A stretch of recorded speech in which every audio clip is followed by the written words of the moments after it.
오늘도 하나님 말씀은 출애굽기 9장을 보도록 하겠습니다. 출애굽기 9장 1절에서 먼저 7절 말씀까지 함께 우리 한 목소리로 읽도록 하겠습니다. 1절에서부터 7절 말씀까지 출애굽기 한 목소리로 읽도록 하겠습니다. 여호와께서 모세에게 이르시되 바로에게 들어가서 그에게 이르라. 히브리 사람의 하나님 여호와께서 말씀하시기를 내 백성을 보내라. 그들이 나를 섬길 것이니라.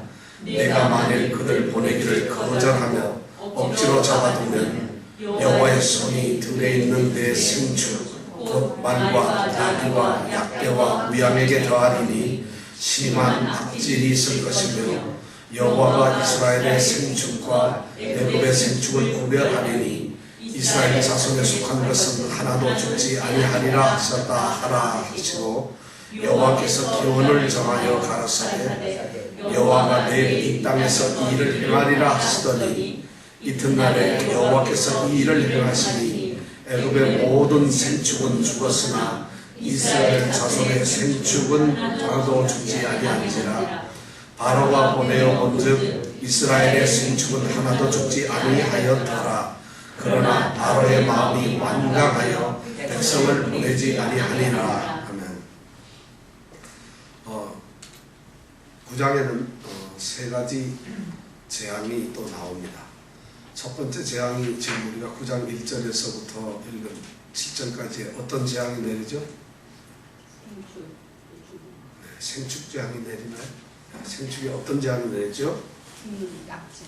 네, 악질 재앙이 내려요. 악질이란 말은 그럼 악질이다 하는 이런 뜻이 아니고 전염병이 내렸다는 말입니다. 지금 그래서 생축 가축들에게 지금 전염병, 가축이 돌림병 나면 굉장히 무섭죠. 이것이 몇 번째 재앙인지 혹시 아세요, 여러분? 네 번째. 다섯 번째. 네? 다섯 번째. 일곱 번째? 여덟 번째? 대충 10번째 중에 하나 찍어서 맞으면 틀리고 말이에요. 첫 번째가 무슨 재앙이었는지 여러분 기억나세요? 왜냐하면 땡스기빙데이를 어제 너무 잘 지내서 다들 기억을 잃어버린 것 같아요. 첫 번째 재앙이 뭐죠? 나일강을 피로 만드는 재앙. 두 번째가 뭐죠? 네, 개구리가 그 강에서 올라왔어요. 그 다음에 세 번째가 뭐였죠? 네, 모기 재앙이 있었죠. 네 번째는 파리가 생겼어요. 그 다음에 다섯 번째는 뭐? 네, 오늘 악질입니다. 오늘 이 악질, 이 가축 전염병의 재앙이 다섯 번째로 하나님께서는 이 애굽 바로에게 이제 재앙으로서 내리시는데요. 오늘 말씀에 보니까 하나님은 오늘 말씀 가운데서 히브리 사람의 하나님 여호와라는 말씀으로 표현하고 있어요. 이렇게 히브리 사람의 하나님 여호와라는 말씀으로 자신을 히브리 사람의 하나님이라고 표현하는 이 말씀은 우리에게 어떤 느낌을 줘요. 우리는 아무 생각 없이 히브리 사람의 하나님 이렇게 읽을 수 있는데 이 말씀은 뭐냐면 그 당시에 히브리 사람이라고 불리우는 이 유대인들은 가장 약자고 피해자들이에요. 그리고 가장 천한 자들이고 힘이 없는 그런 존재들이에요. 그런데 그런 존재들을 하나님께서는 아브라함을 통해서 선택을 했다는 것이죠. 이 히브리라는 사람을. 그래서 히브리 족속을 선택을 해서 그들을 하나님께서 자기의 백성으로 삼았어요. 그래서 4장 23절에 보면 출애굽기 하나님께서는 내 아들을 보내라. 그렇지 않으면 애굽의 장자들을 다 죽이겠다는 이런 무서운 말씀을 하세요. 그만큼 이 히브리 사람이라는 말을 썼을 때는 하나님께서 특별하게 연약하고 보잘것없는 세상에 정말 별 볼 일 없는 사람들을 택해서 그들의 하나님이 되셨다는 이런 말씀이에요. 그러면서 그 말씀 속에 숨어있는 또 위대한 건 뭐냐면 나는 바로 이런 보잘것없는 히브리 사람들의 하나님이시지만 애굽이라고 하는 대제국을 이끌어가고 있는 그런 세상 권력 속의 그런 신들보다도 더 강하다는, 더 위대하다는 이런 의미를 여기에다 이미 표함을 하고 있습니다. 그래서 애굽의 신으로 대표되는 사람들이 세속을 다루고 있고 이 세상을 지배하는 어떤 잡신들보다도 비록 세상에서 보잘것없지만 내가 택한 백성들에게 그들의 하나님이 되었고 여호와가 되었던 이 신은 더 위대하다는 이런 말씀이 이 말 속에는 이미 들어가 있어요. 그러니까 우리가 바로 그런 세상에서 히브리 사람들과 같은 그런 존재라는 것이죠. 그런 하나님께서 이제 바로에게 이제 재앙을 내리시기 위해서 모세에게 명령을 내리는데 두 가지 이 재앙의 특징을 얘기하고 있어요. 조건을 내리는데 두 가지 조건이 뭐냐면 너희들이 이제 가서 말을 하는데 하나님께서 말씀하는 이 말씀을 바로에다 그대로 전해가지고 바로가 듣지 않게 되면은 재앙을 내린다는 거죠. 그 두 가지 전제 조건이 뭐냐면 첫 번째가 내가 너에게 말하는 이런 명령을 불복종하게 되면 듣지 않게 된다. 다시 말씀해서 하나님의 명령을 거절한다. 너희가 그들을 내가 그들을 보내기를 거절한다면 이 거절이란 말은 하나님의 말씀, 명령에 대해서 복종을 하지 않는 것이에요. 그래서 너 하나님 말씀하고 듣지 않는다. 그럴 경우에 나는 재앙을 내리겠다고. 명령 불복종에 대한 그 죄를 다스리겠다는 거고 두 번째 하나는 뭐냐면은 두 번째는 그 명령을 불복종을 해가지고 반항을 하는 행동을 한다. 저항을 하고 하나님의 뜻에 어긋나는 그런 행동을 했을 경우에도 똑같이 그렇다는 거예요. 죄를 우리가 보면 하나님께서 말씀을 하게 되면은 그 말씀을 듣지 않는 경우가 죄가 되지만 또 반면에 듣지 않을 뿐만 아니라 전혀 하나님의 뜻과 다른 일을 행하는 이것조차도 죄가 된다는 것이죠. 이것이 바로 명령을 불복종하고 반항을 행동하는 거역적인 행동을 하는 이런 죄를 저지른 그렇게 됐을 경우에 바로 이 바로가 지금 그런 죄를 저지르게 된다면 다시 말해서 내가 보내라 하는 하나님의 명령을 거절하고 억지로 일부러 또는 여전히 그렇게 잡아둔다면 반역적 행동이죠. 그렇다면 하나님께서는 재앙을 내리겠다는 것이죠. 여호와의 손이 그들에게 더해진다는 거죠.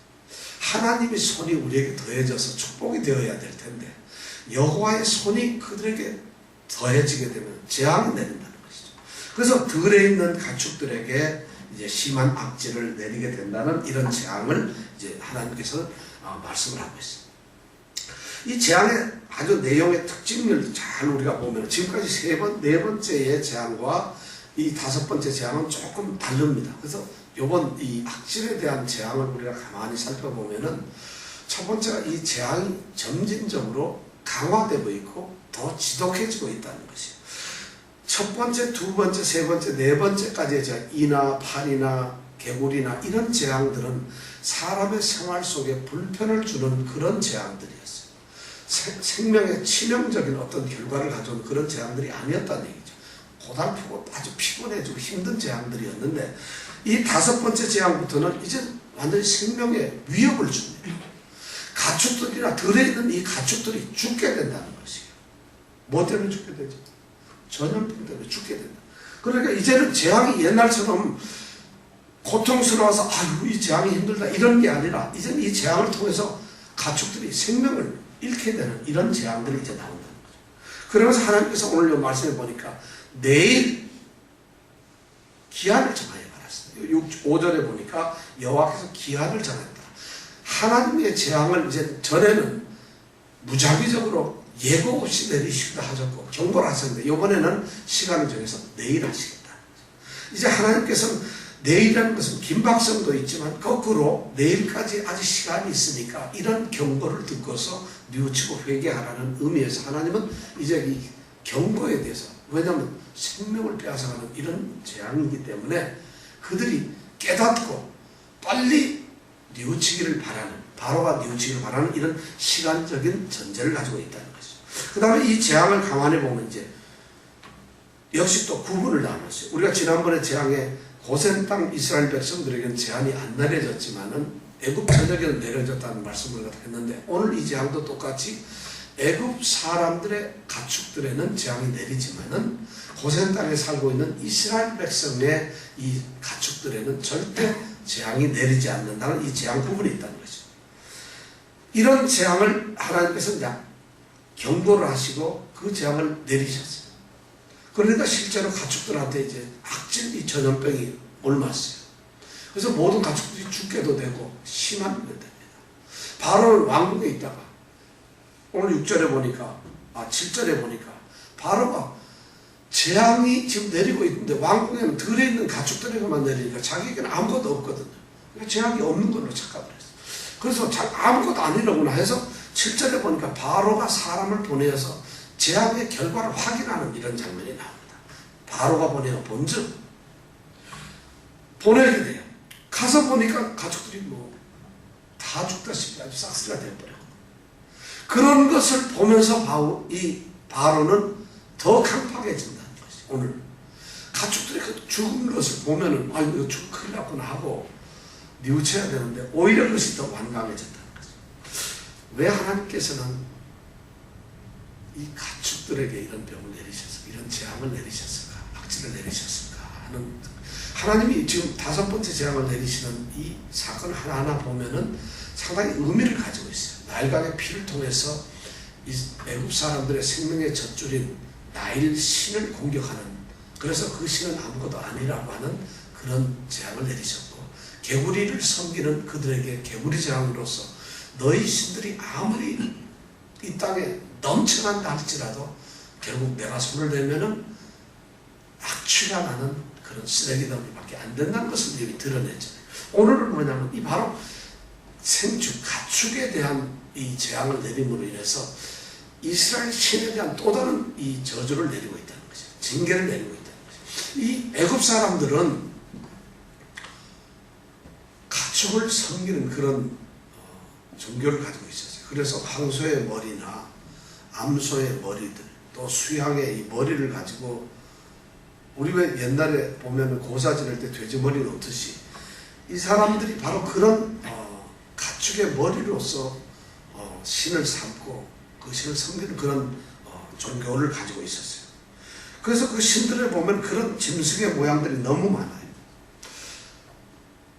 발견된 이 고고학적으로 발견된 그 벽화에 보면 그 그림이 나와 있어요. 그런데 보니까 거기에 보니까 7마리의 암소의 머리를 그려놓고 1마리의 황소의 머리를 그려놓고 4가지 키를 이렇게 만들어 놓고 거기에 또 호르스라고 하는 어떤 신의 아들들 4명을 만들어 놓은 이런 벽화가 발견이 됐어요. 근데 이 애굽 사람들은 어떤 생각을 가졌는가 하면 이 황소는 생육을 하는 그런 힘, 그걸 갖다가 이제 강조를 하고 있고, 암소들은 양육과 출산을 하는 이런 신이라고 하는 이런 의식을 가지고 있었어요. 그래서 더 재밌는 것은 그들의 이 신화적인 내용을 보면은 태양이 이제 떠오르잖아요. 낮에 떠올랐다가 밤에 땅으로 이렇게 자기네들 진다고 생각을 하는 거예요. 땅 속으로 이렇게 들어가게 되면 그 태양이 하늘에 있을 때는 하늘의 신들이 보호하는데 땅 속으로 가면 누가 돌보느냐.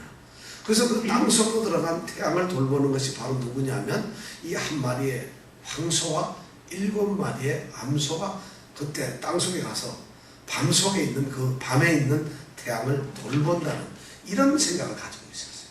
그러다가 보니 그런 신을 섬길 수밖에 없죠. 왜냐하면 태양을 섬기는, 태양이란 곧 그들이 섬기는 최고의 신이잖아요. 근데 그 태양신을 또 보호하는 것이 바로 이 황소와 암소라는 이런 생각을 가지고 있었어요. 그러다 보니 그걸 또 신으로 섬기는 거죠.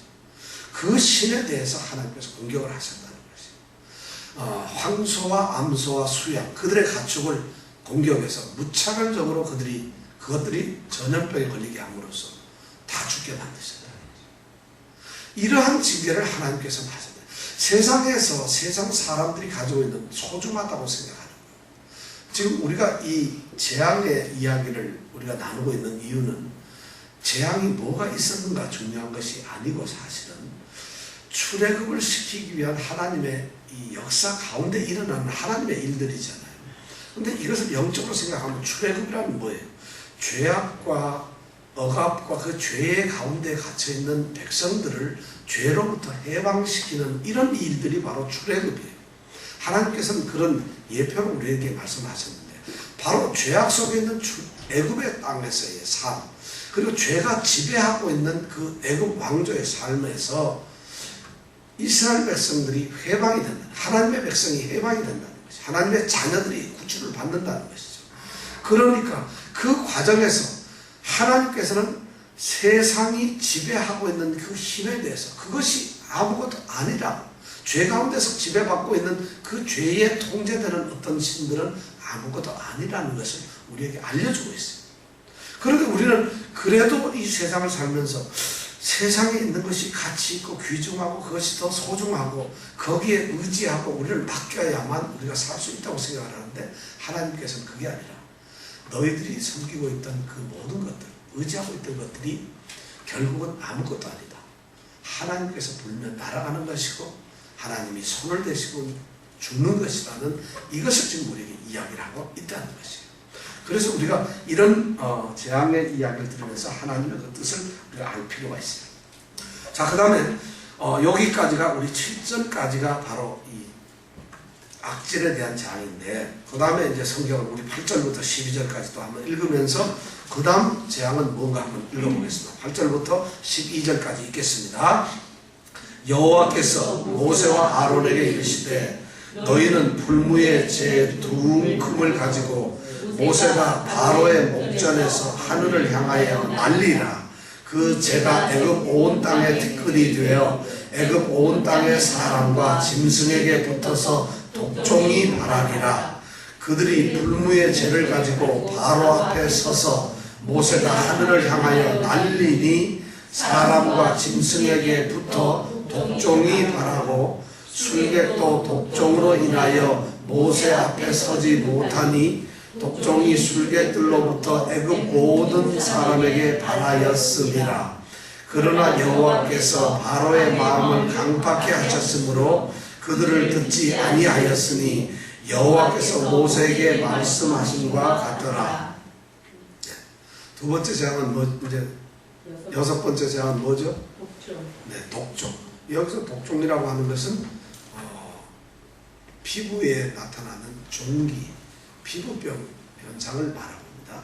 근데 이 성경학자들은 이것이 현대병으로 말하면 탐저병이라고 하는 그런 병이라고 그래요. 근데 뭐 여기를 성경을 봐서는 우리가 알 수 없고 피부에 나타나는 피부병, 독종인데 이 재앙은 보니까 풀무에 재를 두 움큼을 가져다가 모세대로 바로 앞에서 하늘을 향해 날려라는 것이에요.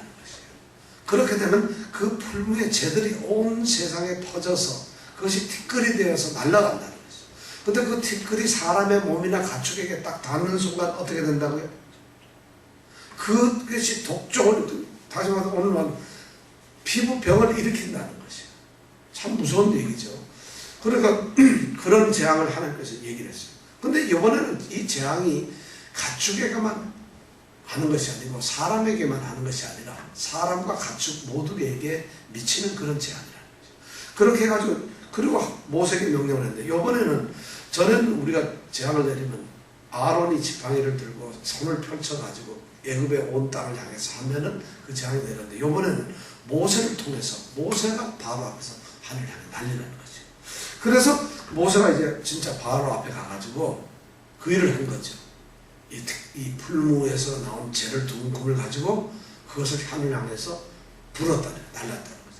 그랬더니 막 티끌이 온 애굽 땅을 다 가가지고 사람들, 짐승들에게 이제 종기가 생겼다는 것이죠.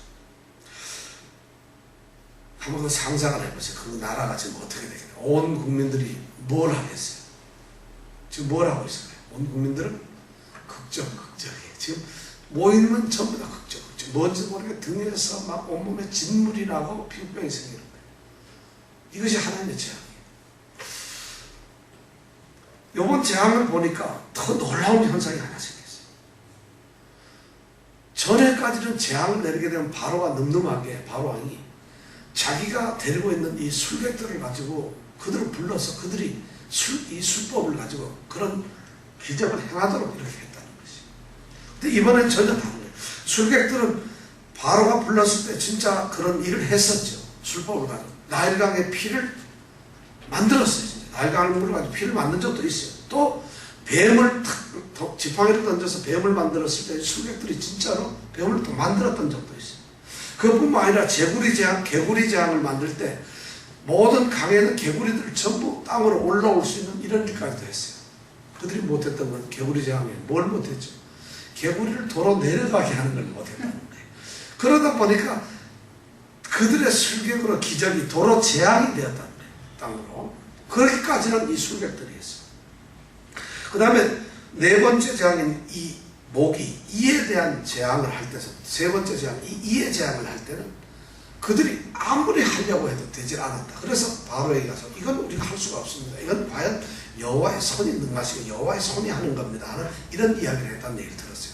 그 다음에 네 번째, 다섯 번째 파리의 재앙과 아까 했던 이 악질에 대한 재앙, 여기에는 술객들이 나타나질 않아요.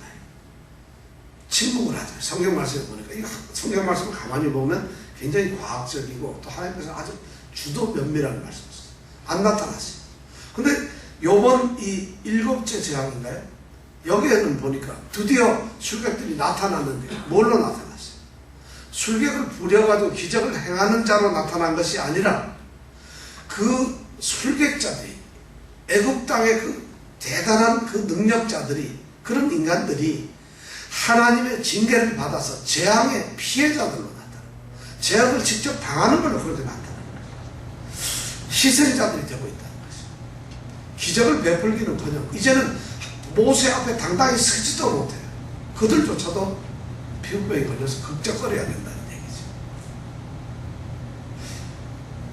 사람의 한계, 사람의 어떤 수법, 사람들이 가지고 있는 지혜는 하나님이 가진 능력에 비하면 아무것도 아니에요. 지금까지는 그들이 어떤 재능과 그들의 수법이나 그들의 능력을 가지고 하나님과 대적하는 마치 그러한 하나님의 재앙의 능력을 똑같이 한번 시험을 해봤는데 이제는 그들이 한계에 도달했다. 하나님을 대적하는 것은 아무것도 아니라는 거죠. 우리는 가끔 가다가 우리의 지혜나 우리 능력을 가지고 뭔가를 할 수 있다고 생각해요. 실제로 우리가 믿음을 가지고 있고 신앙생활을 한다 하지만 저나 여러분들이나 100% 하나님께 의존하는 그런 신앙을 갖지 못합니다. 사실 정직하게 얘기하면 저도 그렇습니다.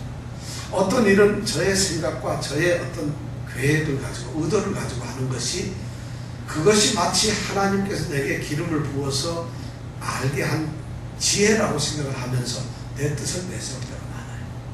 그런데 실제로 하나님께서 원하시는 것은, 지금 모세를 보면은 모세는 자기 생각이 하나도 없어요.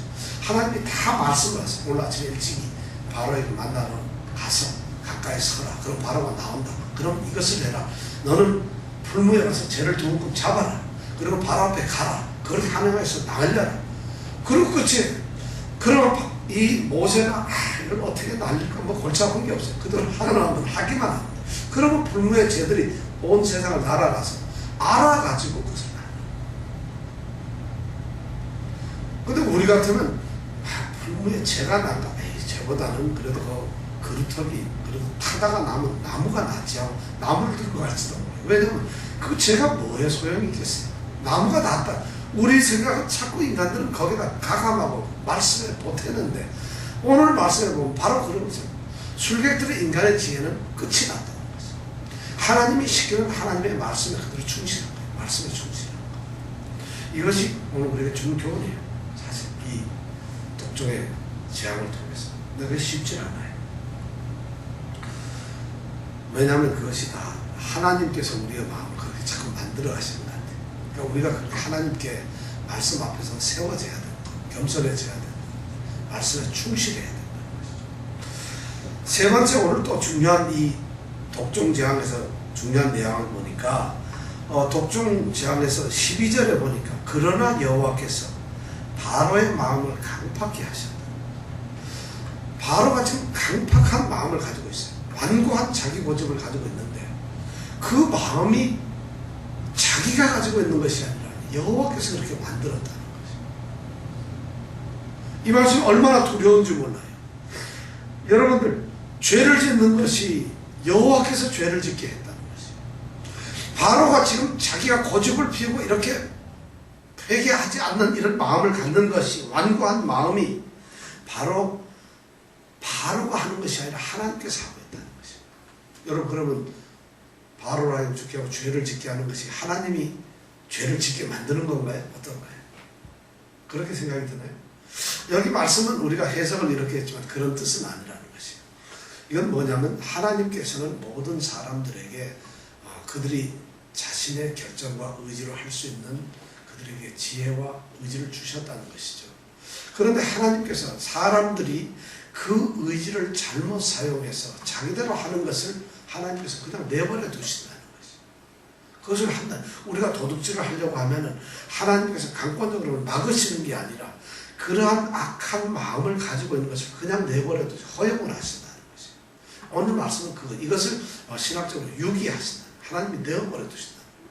그렇기 때문에 우리는 하나님의 말씀 앞에서 하나님이 모든 것을 다 하시겠지가 아니라 하나님의 말씀을 하신 그 말씀에 대해서 내가 선한 뜻으로 하나님 앞에 세워져 나가야 된다는 거죠. 그것을 우리가 다른 짓을 하거나 하나님의 말씀에 이렇게 바로처럼 다른 결정을 내렸을 때 그 책임은 바로 인간에게 있다는 것이죠. 이런 하나님께서는 완고함을 바로에게 허락하셨어요. 바로는 모든 가축들이나 사람들이 악질에 걸려서 고통당하는 것을 알면서도 그 자기의 완고한 마음을 고치질 않아요. 그리고 그 결정을 하고 그대로 완악하게 가고 있다는 것이죠. 오늘 재앙, 이 독종재앙에 보니까 하나님께서는 풀무의 재를 사용하셨어요. 풀무의 재를 사용하셨다면 우리가 보기에는 이제 화덕에 있는 쌓여있는 그 재가 무슨 큰 일을 할 것이라 생각하는데 하나님께서는 그렇게 지극히 보잘것없는 재를 사용하셨어도 하나님의 큰 일을 행하실 수가 있다는 거죠. 하나님께서는 모세로 하여금 그 화덕의 재를, 풀무의 재를 사용하심으로써 아마 이런 것을 드러내시지 않나 싶어요. 이스라엘 백성들이 지금 애굽에서 고통을 당하고 있어요. 그들이 당하는 고통의 가장 큰 게 뭐냐면은 벽돌 굽기예요. 집도 안 주고 하루에 벽돌을 엄청나게 구워내도록 지금 잔악한 일을 시키고 있잖아요. 그거 못하면 채찍에 맞아요. 등줄기에 채찍에 줄이 쫙쫙 갈 정도로 아주 힘들게 일을 하고 있어요. 백성들은. 그런 백성들은 지금 이 재앙이 내리고 있는 땅에서도 바로는 계속 그런 일을 하고 있다는 것이죠.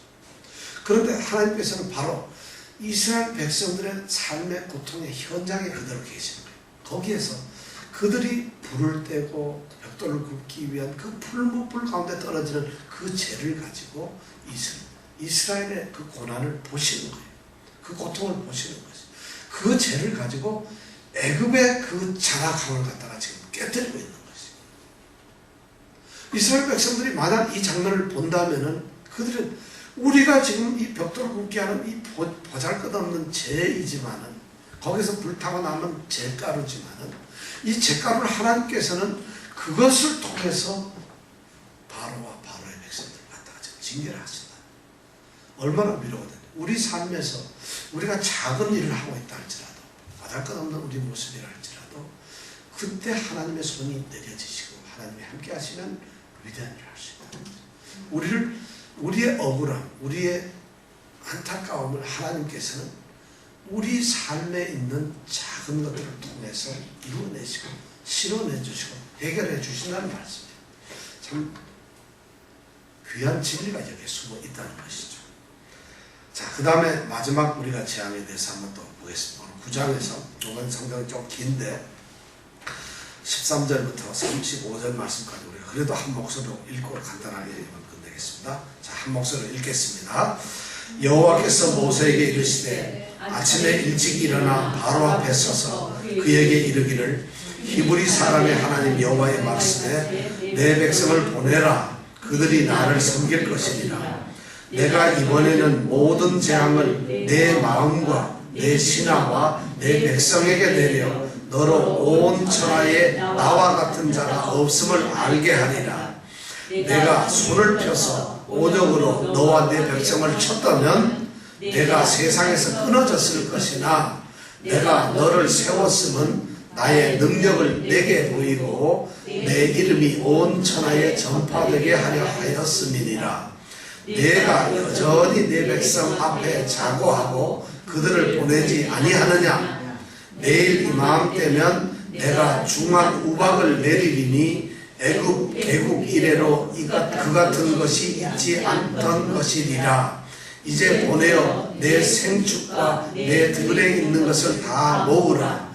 사람이나 짐승이나 무릇 들에 있어서 집에 돌아오지 않은 자에게는 우박이 그 위에 내리리니 그것들이 죽으리라 하셨다 하라 하시니라. 바로의 신하 중에 여호와의 말씀을 두려워하는 자들은 그 종들과 생축을 집으로 피하여 들였으나 여호와의 말씀을 마음에 두지 아니하는 자는 그 종들과 생축을 들에 그대로 두었더라. 여호와께서 모세에게 이르시되 너는 하늘을 향하여 손을 들어 애굽 전국의 우박이 애굽 땅의 사람과 짐승과 밭의 모든 채소에 내리게 하라. 모세가 하늘을 향하여 지팡이를 들매 하나님께서 뇌성과 우박을 보내시고 불을 내려 땅에 달리게 하시니라. 여호와께서 우박을 애굽 땅에 내리심에 우박의 내림과 물덩이가 우박에 섞여 내림이 심히 맹렬하니 애굽 전국의 그 계급 이래로 그 같은 것이 없던 것이라. 우박이 애굽 온 땅에서 사람과 짐승을 물어나고 무릇 밭에 있는 것을 쳤으며 우박이 또 밭의 모든 채소를 치고 들의 모든 나무를 꺾었으되 이스라엘 자손에 거한 고센 땅에는 우박이 없었더라.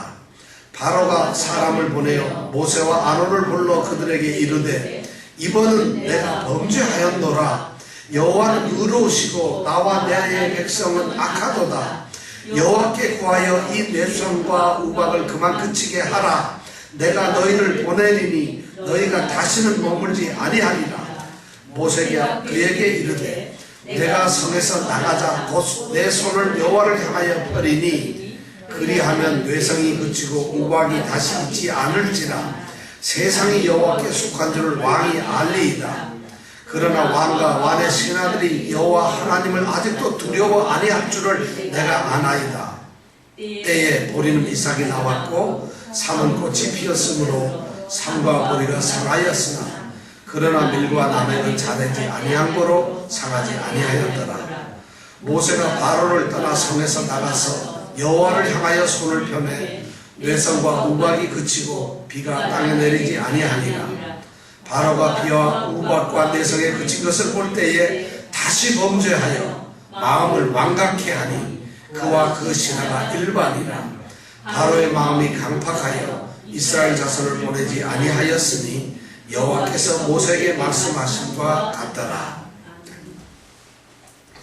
마지막 여덟 번째 재앙은 뭐죠? 일곱 번째 재앙이 지금 우리가 읽은 것은 우박 재앙이죠, 그죠?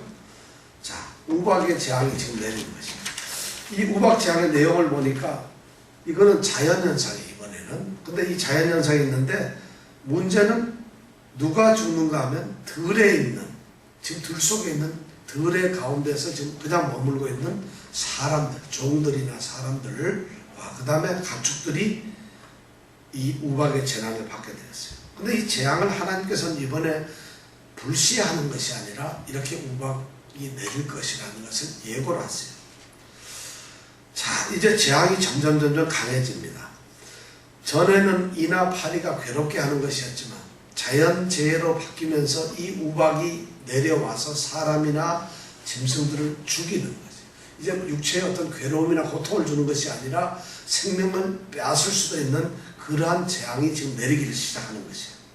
그런데 하나님께서 오늘 이 구절에 보면은 몇 절인가요? 14절에 보면 내가 이번에는 모든 재앙을 내 마음과, 여기서 마음이라는 말을 쓰고 계세요. 그냥 바로에게 내리는 게 아니라 내 마음과 내 신하와 내 백성에게 내리겠다는 거죠. 이 마음이라는 말은 바로의 중심이라는 말이에요. 그래서 이때까지 재앙을 바로에게 내렸는데 이제는 꼬집어서 내 마음에 한번 이어서 내리겠다. 다시 말씀드려서 이 재앙을 네가 이제 깨달아라는 거죠. 지금까지 네가 그냥 막 갔는데 이제는 이게 심각한 재앙이라는 것이에요. 우박 재앙이 내리면 사람도 죽게 되고 가축도 죽게 되고 심각한 재앙. 내가 너에게 경고를 하니까 내 마음속에 이걸 지금 내리는 거다. 깨달으라는 거죠. 네가 고집 피울 일이 아니고 이제 네가 회개를 해야 된다는 거죠. 하나님께서 어떤 일을 하실 때 반드시 우리 마음에 주세요. 근데 우리가 회개하거나 그러질 않아요. 고집을 피워요. 지금 바로처럼 이 세상의 모든 죄악 가운데 있는 사람들, 어쩌면 믿는 우리들조차도 어쩌면 말씀 안에서 얼마나 고집이 센지 몰라요. 회개하질 않아요. 우리 신앙 그냥 교회 다니잖아요. 사실 로마서 2장 4절에 보면 하나님께서 바울을 통해서 로마 교회에 이렇게 말해요. 다만 내 고집과 회개치 아니한 마음을 따라, 이런 말씀입니다. 죄 가운데 있는 사람들, 이 세상 사람들은 고집을 가지고 있어요. 완고해요. 아무리 복음을 전하고 하나님의 말씀을 들어도 말씀은 말씀이지 내 마음이 달라지질 않아요. 우리 신앙생활이 거의 이런 수준이에요. 사실 로마서 2장 5절이죠. 다만 내 고집과 회개치 아니한 마음을 따라. 그럼 뭐가, 그렇게 회개 안 하고 고집을 피우면 어떤 일이 생기느냐? 그 다음 말씀 보면 무서운 말이 나오죠. 진노의 날, 곧 하나님의 의로우신 판단이 나타나는 그날에 임할 진노가 있는데 그 진노를 내게 쌓고 있다는 거지. 회개를 안 하면, 우리가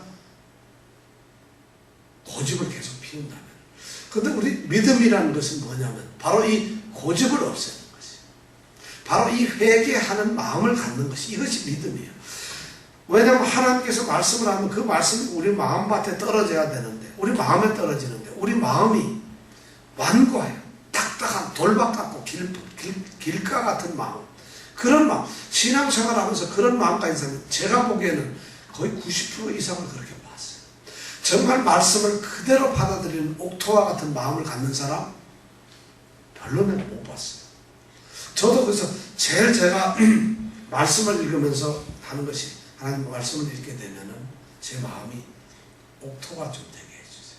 마음을 제가 좀 부드럽게 하고 이 말씀을 받을 수 있도록 성령께서 나를 좀 그렇게 마음을 부드럽게 만들어주세요. 꼭 이런 기도를 합니다. 말씀을 읽을 때.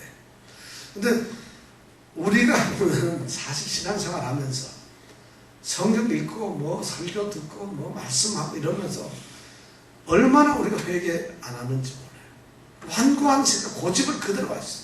근데 하나님께서는 그 고집과 회개하지 않는 마음이 그런 식으로 살게 되면은 하나님께서 진노를 내리시는 그 심판의 날에 우리에게 쏟아질 그 진노, 하나님의 분노, 진노, 하나님의 그 심판의 결과들이 그대로 쌓이고 있다는 것이. 그럼 우리 신앙생활은, 지금 우리가 신앙생활 하면서 고집을 피운다는 얘기는 뭐예요? 거짓된 잘못된 신앙생활을 하고 있는 거예요. 신앙생활을 하면서 구원을 받고 평강을 얻는 것이 아니라 신앙생활을 하면서 고집과 회개를 하지 않는다면은, 그런 마음이 없다면은 그 사실만으로 신앙생활을 하면서조차도 진노의 날에서 우리가 재앙을 쌓고 있다. 무서운 얘기예요. 지금 바로가 그 일을 하고 있어요. 그래서 하나님께서는 오늘 바로에게 사람과 가축을 죽게 하는데 이러한 재앙을 너의 마음에 주겠다. 깨달으라는 것이. 이 재앙의 목적이 뭐예요? 오늘 말씀 14절에서부터 16절 말씀에 보면은 하나님께서 이 재앙을 내리시는 이유와 그 동기, 목적을 설명을 하고 있어요. 첫째, 이런 재앙은 하나님 외에는 낼 수가 없다. 14절 말씀이에요. 하나님만이 이런 일을 하실 수 있다는 거죠. 이게 단순한 자연현상이 아니라는 것이죠. 자연까지도 통제하는 하나님이시라는 거죠. 그 다음에 두 번째 보면은 15절에 보면 굉장히 무서운 말씀을 하시죠. 내가 손을 펴가지고 만약 온역, 전염병을 너에게 제대로만 한번 내린다면 너는 목숨이 끝나는 것이다. 하나님이 하시고자 하면은 다 죽는 건데 하나님께서는 이 지금 바로에게 그 일을 안 하고 계신다는 거지. 회개치 아니하고 고집을 안 피우는 사람들에게, 안 피우는 이 바로에게 그렇게 재앙으로서 죽게 하지 않고 있다는 것이. 할 수 있음에도 불구하고. 왜 그러느냐? 16절에 보니까, 16절에 보면은 16절만 한번 같이 읽어볼까요? 시작. 내가 너를 세웠으면 나의 능력을 내게 보이고 내 이름이 온 천하에 전파되게 하려 하였습니다. 바로를 하나님께서 어떻게 했다고요? 내가 너를 세웠다. 이거 참 골치 아픈 말씀이에요. 바로를 향해서 하나님께서 내가 너를 세웠다는 것이에요. 뭐 하려고? 하나님의 능력과 하나님의 이름이 온 세상에 알려질 수 있다. 그런데 바로를 하나님께서 세웠어요. 세웠는데 하나님께서 어떻게 세웠느냐? 완고한 고집과 회개하지 않는 마음을 가지고서 하나님께 불복종하고 하나님을 대항하는 그런 존재로서 하나님께서 세워서 바로를 쓰고 있다는 거죠. 그 바로를 통해서 그렇게 고집을 피우게 함으로써 하나님의 위대성을 나타내고 있고 하나님의 능력과 하나님의 이름이 온 세상에 알려지도록 그렇게 했어요. 지금 바로는 하나님께 쓰임받고 있어요. 참 미친 노릇이에요. 세상에 하나님의 쓰임을 받는데 이렇게 쓰임을 받는 사람이 있다는 것이에요. 우리가 그리스도를 믿고 하나님 앞에 믿음 생활을 한다는데 여러분들 어떻게 사용되고 있어요? 하나님이 여러분들을 세웠어요. 한 사람, 이 자리에 있는 분들 이병택 집사님도 세웠고 이정근 집사님도 세웠는데 하나님은 나를 세웠는데 지명했, 여기서 너를 세웠다는 얘기, 너를 지명했다는 것이에요. 그런데 하나님이 그 세운 사람이 바로처럼 이렇게 사용이 된다면 어떻겠어요? 하나님의 사용은, 하나님은 결국 모든 것을 다 사용하셔서 하나님의 뜻을 이루시는데 하나님의 뜻을 이루는 위대한 하나님의 역사 가운데서 만약 내가 사용된다면 사용되는 내가 바로처럼 이렇게 세워진다면 여러분 어떻겠어요? 무서운 얘기예요. 굉장히 두려운 얘기. 믿음 생활하면서 하나님이 나를 택하셨구나, 나를 지명하셨구나, 나를 불렀구나, 그래서 나를 통해서 하나님의 일을 하시는구나, 이것을 즐거워할 게 아니라 어떤 일을 하나님께서 나를 통해서 이루시냐는 것을 우리가 알아야 된다는 거죠. 그러면 하나님께서 나를 세우시는데 바로처럼 세우지 않게 하려면 내가 할 수 있는 일은 뭐예요? 아까 얘기한 대로 고집이 필요합니다. 회개하는 마음이 있어요. 명령에 철저하게 복종하는 그러한 존재가 되었을 때 비로소 하나님께서 쓴다는 거죠. 근데 그렇게 안 하면, 회개 안 하고 고집을 피우는 바로처럼 한다면 결국 우리는 그런 존재로서 쓰임받을 수밖에 없다는 거죠. 우리 신앙생활이 여기에서부터 우리가 우리의 신앙을 점검해야 돼요. 여러분들 어떤 신앙생활 하세요? 여러분 하나님 쓰임받고 있으세요? 뭘로 도대체 쓰임받고 있으세요? 하나님 쓰임 잘못 받으면 바로처럼 갚버려요. 근데 이런 재앙의 쓰임을 받는 혹시 우리가 그런 믿음 생활이 아닌가, 이것을 우리가 늘 두려워해요. 경계해요. 그 다음 말씀에 보니까 하나님께서는 재앙을 구별하셨다 그랬어요. 물론 하나님께서는 지금까지 재앙을 이스라엘이 사는 고센 땅에는 안 내리고 온 애굽 땅에는 내렸어요. 애굽 사람한테만 내렸는데 이번에는 전혀 그것이 아니라 그런 구분이 아니에요. 애굽 땅에 있는 사람들을 이제 구분하기 시작해요. 애굽 땅에 살아있는 사람들, 가축들을 향해서 여호와의 말씀을 두려워하는 자들은 피신을 할 거고 그들에게 재앙을 안 내리는 거예요. 그런데 여호와의 말씀을 마음에, 몇 절이에요? 여호와의 말씀을 21절에 마음에 두지 아니하는 자들, 다시 말해서 아이 뭐 어때, 들에다 그냥 놔두지 뭐, 이런 사람들에게는 재앙이 내린다는 것이에요. 이제는 하나님이 애굽과 이스라엘을 구분하시는 것이 아니라 어차피 멸망을 받아야 되는 그런 죄인 가운데는 애굽 사람들을 구분하기 시작해서 하나님의 여호와의 말씀을 두려워하는 자들, 그들은 살리신다는 것이죠. 여호와의 말씀을 마음에 두지 않는 자들은 멸망을 시킨다는 거죠. 그럼 우리는 뭐예요? 애굽 땅에서 죄인처럼 살았던 사람들이었을지도 모르요. 그런 존재들에게 이제 하나님의 말씀으로 우리는 사느냐 죽느냐 판가름이 나눠지고 있어요. 여러분들은 하나님의 말씀이나 신앙생활을 과연 두려움을, 여호와의 말씀을 두려움을 가지세요. 이 두려움을 갖는다는 것은 무서워한다는 이런 개념이 아니잖아요. 그죠? 여호와의 말씀을 여러분 두려워하세요. 정말 두려워해요. 하나님이 두려우신 공의의 하나님이시라는 걸 여러분들이 알아요.